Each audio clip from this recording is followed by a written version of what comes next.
Welcome back, everyone. Oz here, and today I've got some r/BestOf for you all. As per usual, I'll be reading the post, giving you my opinions, and I hope you do the same down in the comments below. And without further ado, let's jump right into it. This best of was collected by Direct Caterpillar 77. Their tagline is "Satan is not a pogo stick." Just found out husband fabricated entire life.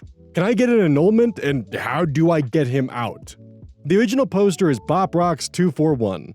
Originally posted to r/legal advice. Content warning for emotional abuse, manipulation, and fraud. First posted January 28, 2019. I met my husband 4 years ago, just before moving from Pennsylvania to Georgia. Shortly after my move, he followed me, and we fell in love. We lived together from 2015 and onward, and in mid-November 2018, we married. Today, I discovered that virtually everything he has ever told me or demonstrated about his life was a complete fabrication. From specific medical issues to jobs past and present, to education to family relationships, to the claim that his first language was not English, to phone conversations that never happened to people he knows to. If you can think it, he's lied about it. We live together, but my name is on the lease, and I hold the title on both of our cars. He has some belongings in our home, but most of it has been purchased with money that I have earned over our 4 years together, plus money from my personal savings account. I am totally open to letting him walk with all of his stuff and even signing the older car to him. After a quick internet search, it does look like I might have grounds for annulment of my marriage, on the basis of being seriously misled. But do I? What will I need to be able to prove in order to make it work? And is there anything else I need to keep in mind to aim at an annulment instead of a divorce? He is mentally ill, though quite differently than I was led to believe, and receives SSDI each month. But that is nowhere near enough for him to live on. What is the legal way to get him out of my house and life with minimal risk, damage, and cost to me? Also, do I look for a divorce lawyer in this situation? Sorry if that's a dumb question. Also, how does custody of pets work? We have 2 kittens we got in July, and I can't imagine separating them. I also can't imagine him being able to take care of them once we're separated, but I don't know if that matters. Additional information. OP posted a comment on things her husband lied about. I've had a bunch of questions about what specifically the man in question lied about. Here's a partial list. That he went to school in Britain, met his ex-wife there, and lived there for about 20 years before returning to the US. That he went to the bank and tried to close our joint account but couldn't do it because he wasn't an authorized signer on the account. Full list of emergency medical information including doctors' names, phone numbers, and list of medications he wasn't on. That his grown kids stole about $2,000 from him and kicked him out of his own house. That he managed to scrape together enough money to buy a house, but then his property tax increased and he ended up losing the house in a totally unfair turn of events. Turns out he'd so egregiously messed up his family's finances that his ex-wife ended up losing the home she grew up in. That his father had abused him horribly as a kid and his mom had stood by it and let it happen. That his aunt and uncle were the only relatives who'd really cared for him. And his uncle had died suddenly of a heart attack, right before we really got serious. Uncle is still alive and well, by the way. That he'd been in Berlin when the wall came down. That he was harassed at the grocery store by some random lady that didn't like the way he looked. That he grew up speaking Polish as a first language. That he walked and talked in his sleep, in his first language Polish, as a side effect of the medication he wasn't on. That his dad was a woodworker and was making furniture for us. That his brother worked for DARPA, that his aunt was a nun, that a nurse at the hospital had told him some things about my dad's case that we needed to attend to, that he had a specific job with a host of people he worked with on a regular basis, and all the stories he had told me on a near daily basis about those people, that his boss had bought him the fancy new watch he had on his wrist, that Mr. Park, the camera repair guy, did work on his cameras for free at a discount. Countless lies about money spent or refunds unavailable for all kinds of reasons. That his counselor had actually said exactly what I just said when they talked about it too. This happened over and over again. That he was bipolar and borderline schizophrenic, but well controlled and committed to taking his meds. That he was feeling down at a given time. That he posted a sign at work to collect donations for a cause I cared about. And now, the only problem was finding a truck big enough to transport it all. This was the lie that led to the end. That he'd met the Queen, that he'd been commissioned to make artwork for Harry and Meghan, and a special concierge for the Queen had come for tea to pick it up, that he got shot at in this bad neighborhood this one time, that a candidate in a local election had some specific and objectionable position, that he'd talked to so-and-so and such had happened, and isn't that awesome, awful, stupid, tremendous, that some awful person had hit the front of our car in the parking lot and never left a note, but it's okay because he filed a report with the cops who won't be able to do anything anyway. That gallery, some name, had bought his artwork, but also the payment got screwed up, that his ex-wife had cheated on him continually, that he'd done some activity on any random day, that he'd been asked to interview for a job at, that he'd messed up his knee and went to get it fixed but his insurance didn't cover it, so he had to pull money out to pay for it, that he had medical insurance, that he'd been on the highway in Britain and his motorcycle broke down. On his way to get help, he was hit by a car,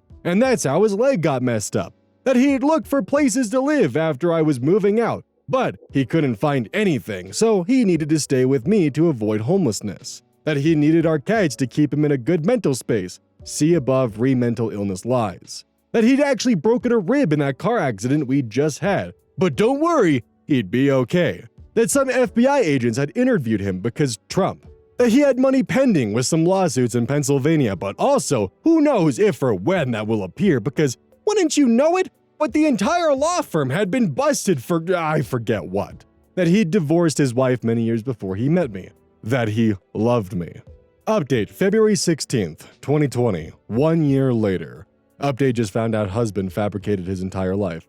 Edit, this post got more attention than I expected, and awards I didn't even know existed. Thanks, kind strangers. A few notes for the curious among you. For more specifics on things he lied about, there's a partial list here. We just read that entire list. Follow this link for comprehensive evidence that cats make the internet go round. And the link leads to some pictures of some cats, which I'll be showing here. The best advice I can give for those stuck in an abusive or otherwise horrible relationship is this. 1. No matter what you think now, it will be better if you get out. 2. Find people who will give you the kind of advice you'd give someone if the roles were reversed. Then, do what they tell you that you should do. 3. When you're ready to process everything, find a therapist to help you through it. And 4, as well as you can, act in the ways that will allow you to look yourself in the eye when it's over, because that will matter. And also, it will help you in the long run. There's a disturbing number of people out there who have lived through things like this and much worse. Please be kind to one another. Support those who need it and refuse to tolerate poor treatment of others. Now for the update. It's been a little bit over a year since I turned to this community as my life fell rather dramatically to pieces around me. My original post didn't get a ton of attention, but the replies I received helped me tremendously. And seeing where I am a year later may also provide some hope for those going through their own crisis. In particular, you helped me construct my initial list of immediate to-do items and put me on the right track to figure out how to extricate myself from the relationship. The day I first posted here was the day I found out that my then-husband had lied and fabricated most of what I knew about him. Other things I did that day included teaching a class to 200 undergrads about 15 minutes after I found out for sure, and kicking off a day-and-a-half-long job interview for the next stage of my career, a job which I somehow landed.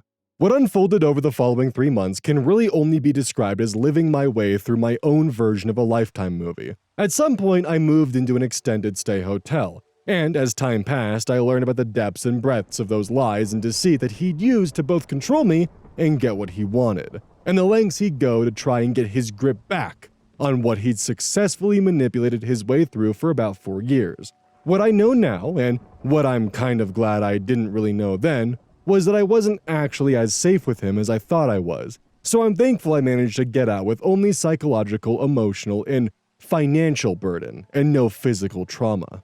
About 2.5 months later, I successfully had my marriage annulled on the basis of fraudulent coercion to marry. I ended up doing the necessary research and filing the paperwork myself, which was not an easy task, but was both cheaper and faster than it was going to be if I hired a lawyer.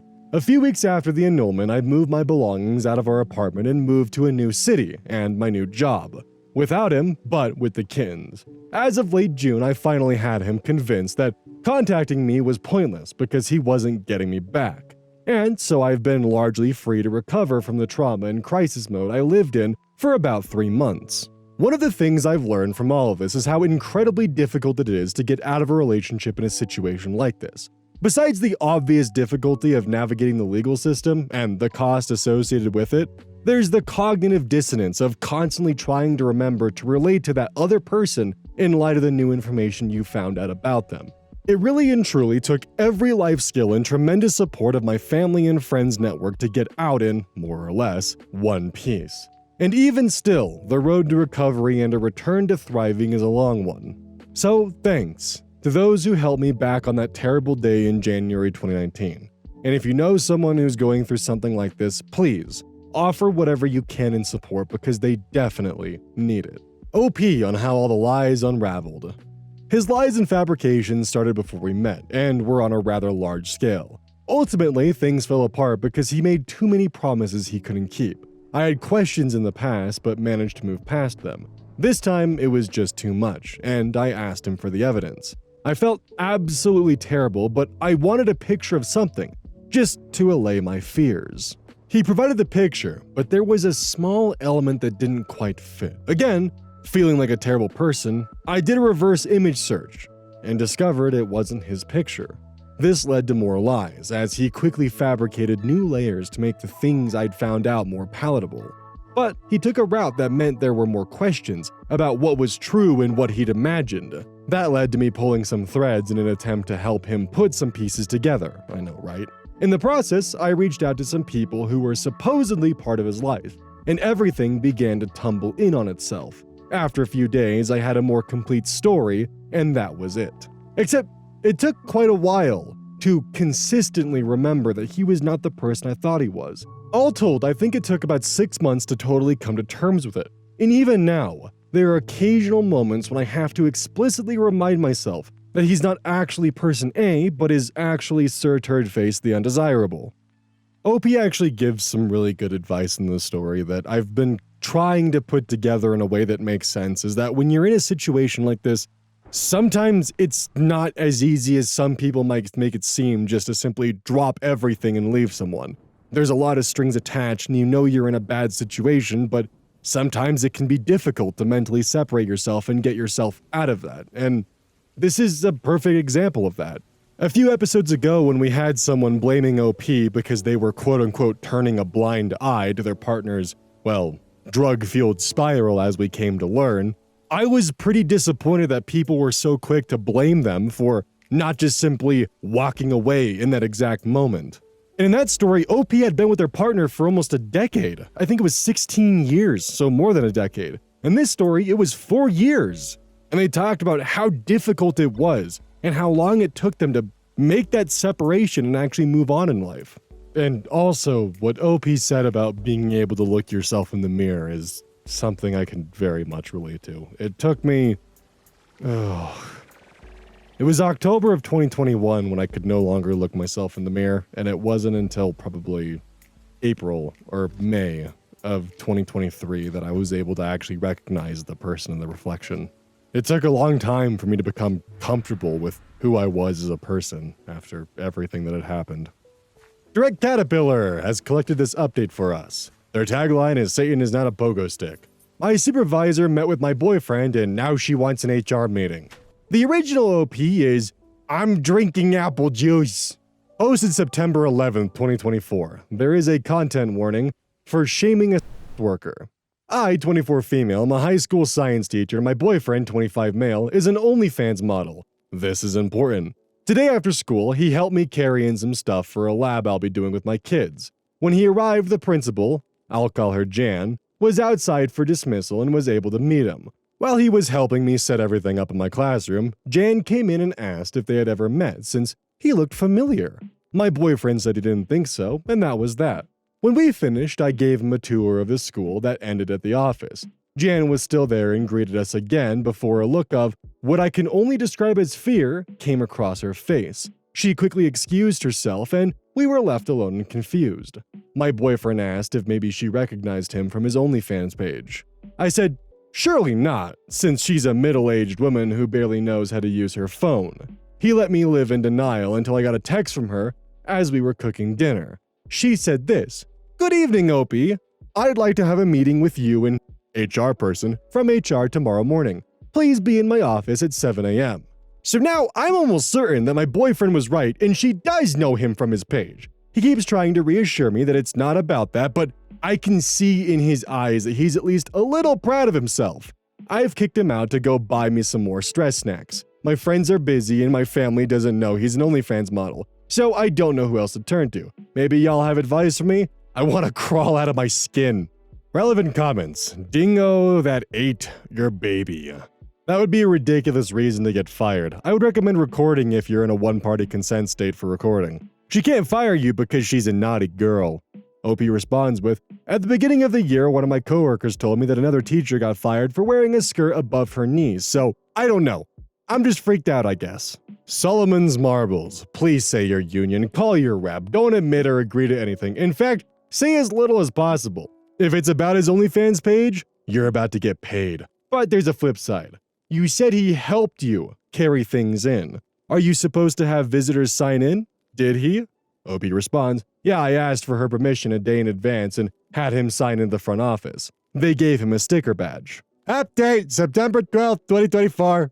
Hello, I'm not sure if I'm supposed to make a separate post for an update or not. Sorry, this is my first time actually posting on Reddit. I have an account for stalking, but my name is linked to it. Please let me know if I'm not supposed to. I asked for advice and y'all gave so much. Thank you, I felt very supported. Also, a lot of you clocked it. I do work for a religious private school. Anyway, I arrived from my meeting at 7 o'clock. I know a lot of you thought it was early, but school starts at 7:45, so it was a normal time for me. I did record the meeting, and even though I am in a one-party consent state, I asked to be safe. The meeting started with Jan, my principal, saying that it had recently come to their attention that my boyfriend had been publicly participating in lewd acts. I asked what she meant since, as far as I knew, my boyfriend had never had charges filed against him for something like that. That's when the HR lady, Pam, said that somebody, they couldn't name names, just said it was a staff member, found his OnlyFans account. Like many of you said, I asked what that was since I had never heard of it. They explained, although they did not look as uncomfortable as I had hoped. Then they asked if I had ever participated in or intended to participate in one of his videos. I said no. Jan said that I couldn't bring any unvetted guests into the building. So I pulled up the email thread I had asking for permission and reminded her that he had his ID scanned in order to get a temp badge. Pam said that it was due to the nature of his online activity that he would no longer be allowed in the school. I said okay, and asked if, when I brought my dad to help with things in the future, would I need to disclose his online activity as well? Pam said that wasn't necessary, but that they couldn't have any teacher or staff member affiliated with a worker. I asked what that meant, and she said that I could not bring him onto school grounds, to school functions, or anything related to the school. Additionally, since the school represents the church, the staff could only have relationships with people who upheld a dignified image. Apparently, my boyfriend doesn't do that. She also said that if they receive one report from a parent, student, or staff member of my affiliation with him after this meeting, that would be grounds for immediate termination. I asked that also apply to the staff member who reported it in the first place, since they went on to a corn site. Jan said that was irrelevant, that the meeting was about me, not the other staff member. The meeting ended shortly after. They asked me to sign an acknowledgement of the meeting. I told them I wanted to review it first and brought it home with me. My boyfriend is furious at the same time and keeps apologizing, saying that it's his fault, but it's not. The standards for teachers are crazy. We're going to have a little Indeed/LinkedIn date, so hopefully I can get out of there ASAP. Lesson learned though, never take a job at a religious school. Top comments, not Slothbeard. You missed your opportunity to ask Jan in front of HR if she ever figured out where she knew your boyfriend from, since she said he looked familiar to her. Lost and dumbfound. I asked if that also applied to the staff member who reported it in the first place, since they went onto a corn site. Jan said that was irrelevant, that the meeting was about me, not about the other staff member. Jan can't do that because the staff member is Jan, lol. She can't set up a meeting with herself. Good luck escaping. Honestly, good for the boyfriend. I hope he gets that bag. In a crazy sense, how does it feel knowing that your boss pays for your boyfriend's, material? Especially considering she's supposed to uphold religious values at a religious school, but meanwhile, she's just as much of a freak as the rest of us. Oh no, your boyfriend does OnlyFans? Oh God! Let me see it so I know how to avoid it. Another one from Direct Caterpillar 77. Tagline is Satan is not a pogo stick. Original OP is Sour Apple Friend. Mom of one of my players almost gets him kicked out of my game. Originally posted to r/RPG horror stories. See, I'm finding ways to sneak them in here. Originally posted September 13th, 2024. I run 2 D&D games. One I run in a local game shop.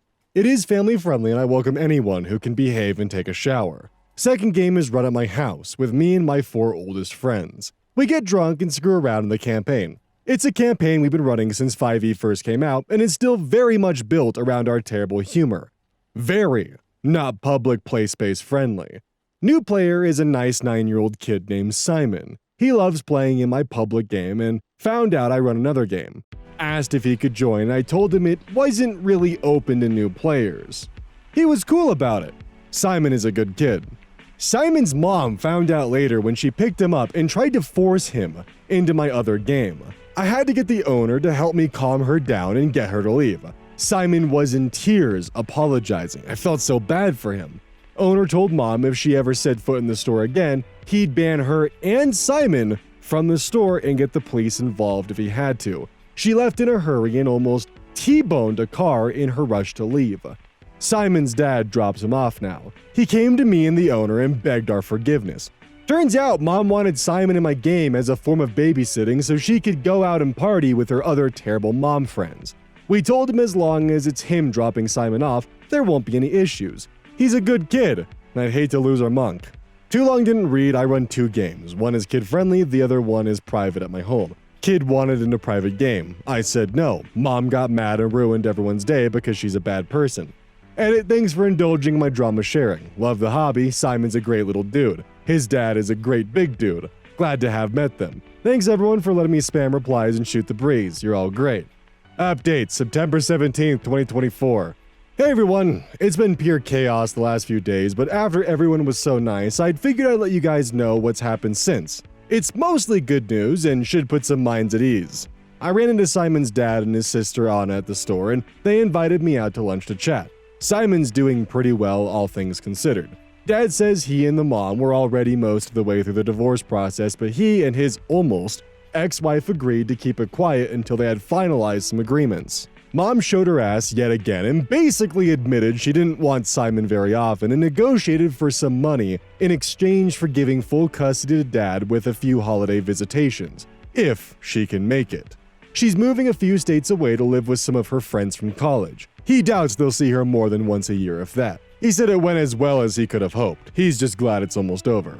Auntie Anna, as Simon calls her, is Dad's sister. She's stepping in to help with Simon while Dad juggles everything. She brought him into the shop this weekend and she hung out by me while I ran the game so she could learn. Everyone had a good time. Even got a few giggles from Anna, so I'll consider that a GM's job well done for first impressions of the hobby. Shame the first RP she had to see was me as Marty the Farty Lizard Folk Merchant, NPC that they ran into last session. Lots of hissing and farting noises out of me for 15 minutes. Simon was able to pass enough con saves to buy what the party needed from Marty, discounts in exchange for risking of poison damage. And they tricked the corrupt town guard into accidentally arresting themselves due to an elaborate performance by the bard and Simon's monk. Game went well. Anna and I talked while Simon looked at all the dice sets for an hour after the game. She's been pulled into a parent group of parents of kids in Simon's class. I guess Simon has all the other kids wanting to try playing, and since my private game is on hiatus for at least 6 months, I offered to run one if the parents were comfortable with it. I ended up getting added to the group chat, and Anna's house is where we're gaming. The next day, Anna and I met up for lunch, and I helped her put together a gaming space in her living room. A few of the moms came by to drop off some snacks and to introduce themselves in person. I feel like I've been adopted into a family of families, but I don't even have a family of my own. Everyone has been great. I'm so glad Simon is surrounded by these people and not people like his mom. The kids were all very well behaved. Anna and I were a bit nervous being the chaperones for a bunch of kids, but Simon's friends are great. They all had a blast making characters and doing the test encounters I had for them. There's a girl that made certain that she was always seated next to Simon and barely takes her eyes off of him. She has a huge crush on him, but don't think he even realizes what's going on. It's adorable. Parents were all happy with game night, and honestly, I like running for all the kids way more than I had expected. Anna and I had agreed that we were fine doing this regularly, so Now Anna and I are the game masters to everyone. Also, I'm now Uncle Caleb to Simon. Not sure what I did to earn that title, but I definitely didn't get emotional when he called me that. Aww. So that's it. I still run 2 games, I've been adopted by a 9-year-old, and I've taken over Anna's living room with minis and battle mats. Simon is an incredible little dude, and I'm glad to have met him, and his amazing family. 1 parent excluded. Too long didn't read. Mostly good news for Simon and his family. I've been adopted into said family somehow, and I'm now running a game for a bunch of Simon's friends in place of my private home game for the time being. Edit. Thanks again, folks. Like I said in a comment earlier, I don't foresee there being anything else to update on that would be relevant to this sub, so barring some other bizarre incident happening to me while I'm gaming, I suppose, this is me fading into the background. I think I smell something. Oh god, Marty's back. Edit 2, just gonna sneak this in here because people are actually messaging me like crazy and just want to state my status with Anna. I am deeply infatuated with her. I could go on about her like a love-struck puppy, but I'm embarrassing myself enough as it is. We've got a busy couple of weeks ahead of us, but luckily for me, a lot of that busy time will be spent with her working on things for Simon and other game nights. So for now, I'm gonna let things be. Give us time to know each other better. We've been texting pretty regularly over the last few days, and I'm starting to think there's something here. Once things calm down, I fully intend to ask her on a date. Too many folks in my life and on here telling me I'd be an idiot not to. Also, spoke with Drew, Simon's dad, this morning and he's doing alright. Said he'll be better in a few weeks when he's able to take some vacation. Gonna take Simon on a father-son trip for a few days. He's exhausted. Even with the reduced workload, he's now just getting some time to rest. Poor guy, he needs it. Honestly, this is a really sweet story and one of the positive parts of D&D. Started out with a mother being kinda crabby and horrible and ended with a pretty, honestly, heartwarming ending here, with some potential for some life-changing events happening, and that's pretty exciting. This is one of the reasons why I do really love D&D, because it can really kinda just do some pretty cool things for you and help you meet new people and really branch things out. Crossing my fingers here that things go well for OP and things turn up for Simon. Honestly, it's pretty shitty that his mom is the kind of person that she is, but Simon may have lost a mother, but seems to have gained a really nice hobby and a few people who actually genuinely care about him, which is good.